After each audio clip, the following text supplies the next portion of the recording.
Have you ever asked customer support a question, only to realize it wasn't a person replying at all? That's because AI is now powering much of the help we get online. Hi, I'm Cynthia, your digital guide to AI. Today, let's explore how artificial intelligence is transforming customer service, making support faster, smarter, and available 24/7.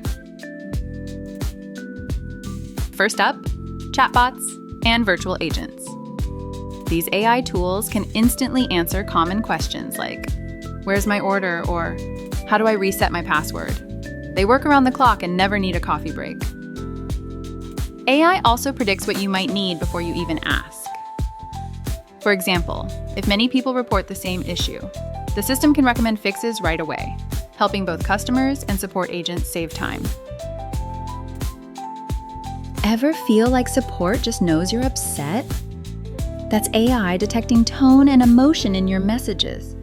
If frustration is high, the system escalates the case to a real human agent for personal care. The goal isn't to replace humans, it's to support them. AI handles quick, repetitive questions, while human agents focus on empathy, problem solving, and building real connections. So, have you had a good or not so good experience with an AI chatbot? Share it in the comments. I'd love to know. From chatbots to emotion detection, AI is making customer support more efficient every day. And in the future, it may feel even more human-like. If this video helped you understand AI in customer service, hit like, subscribe, and ring the bell. In our next episode, I'll reveal how AI is being trained to read customer emotions in real time. See you soon!